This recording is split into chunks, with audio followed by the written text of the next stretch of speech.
Philly. All power to the people. All power to the people. All power to the people. All power to the people. My name is Abriana. I am the mass liberation organizer with Reclaim Philadelphia.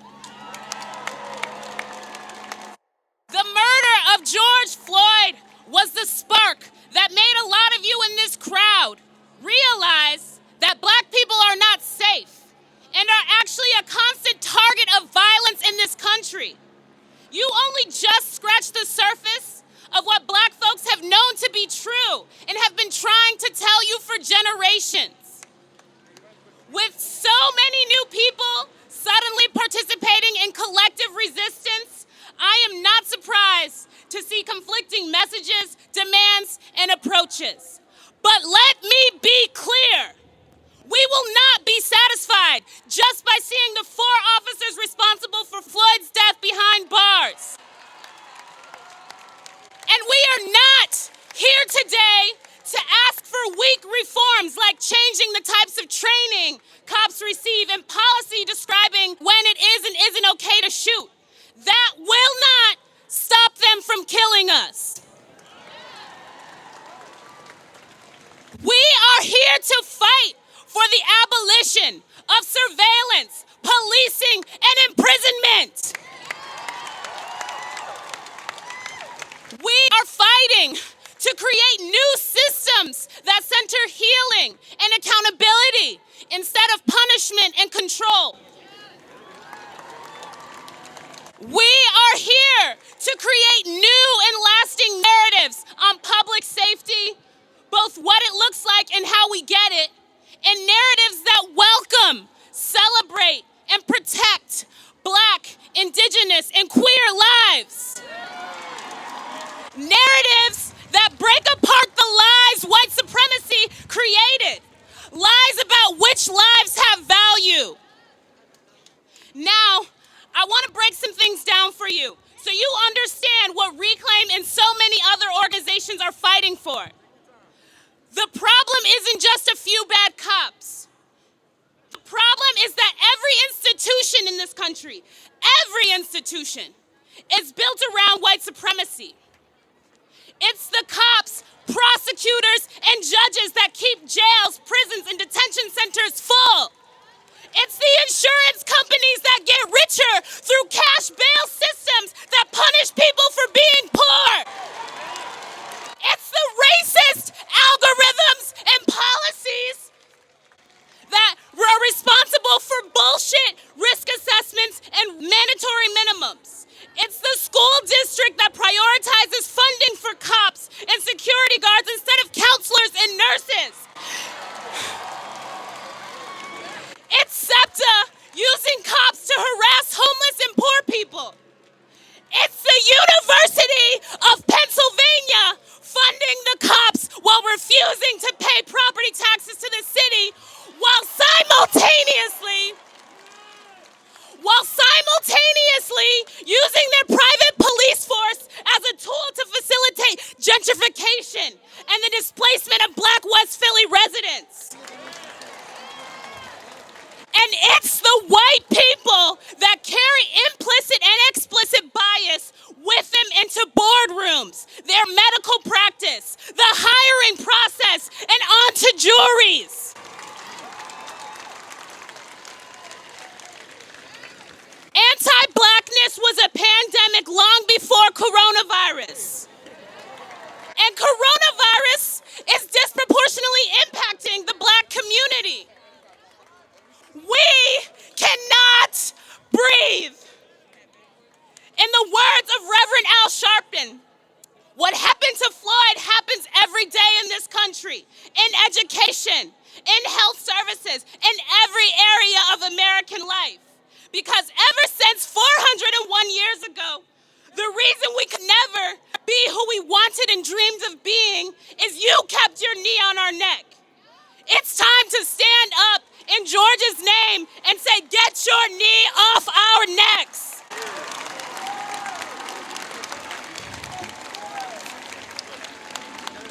In our pursuit for abolition, Today, Reclaim has 5 demands for City Council, District Attorney Larry Krasner, and Mayor Kenney.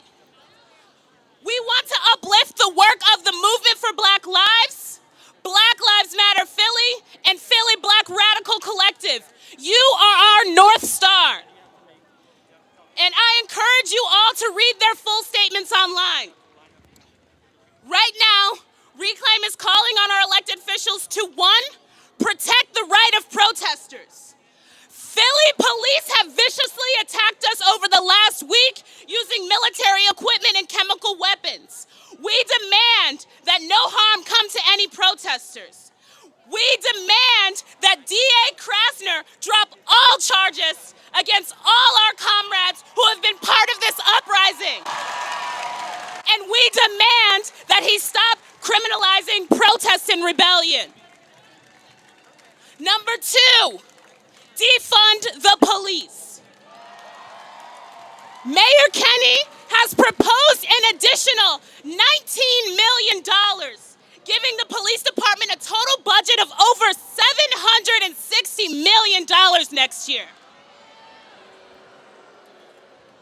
We demand that City Council vote no on the proposed police budget and instead reduce their budget by at least 10%.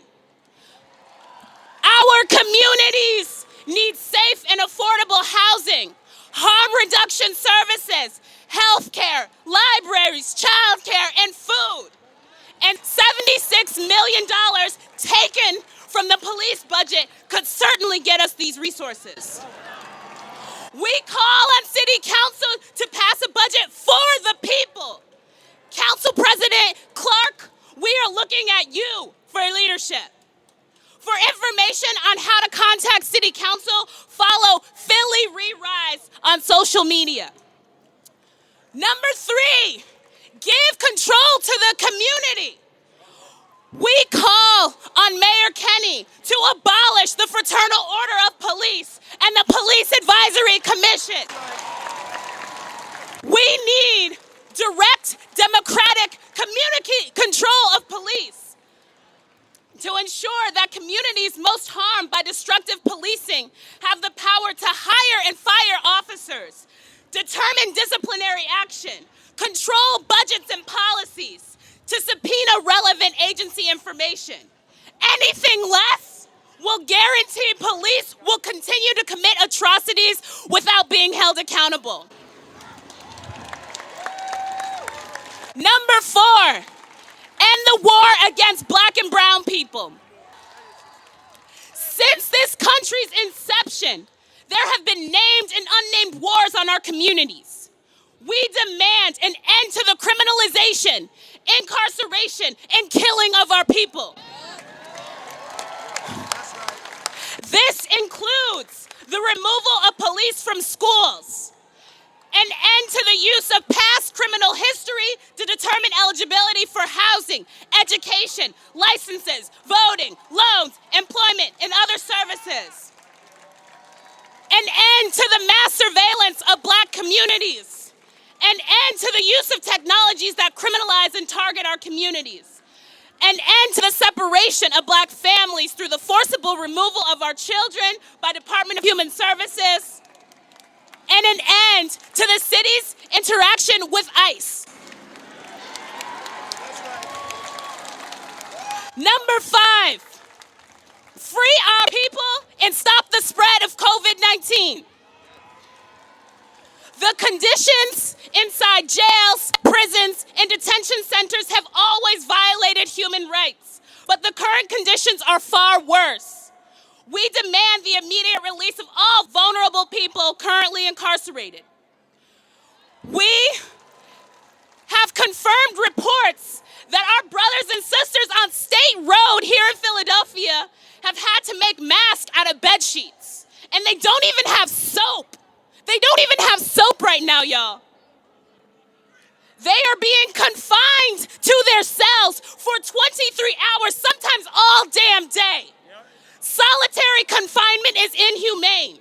The inaction of Mayor Kenney and Governor Wolf is basically a death sentence for those who are not eligible for release and don't have any means to protect themselves from contracting coronavirus. Call Governor Wolf, call Mayor Kenney, urge them to protect those currently incarcerated and commit to freeing our people. None of us are free until all of us are free. While these demands are a start, they are not a complete roadmap to abolition. Abolition will require all of us to challenge the ways we think about public safety and justice. It will require us to trust and follow the leadership of Black folks directly impacted by the current system. It will require us to be persistent and disciplined and not just latch on to the first set of reforms the mayor will want to shove down our throats. It will require us to build trust so that we can love and protect each other along the way.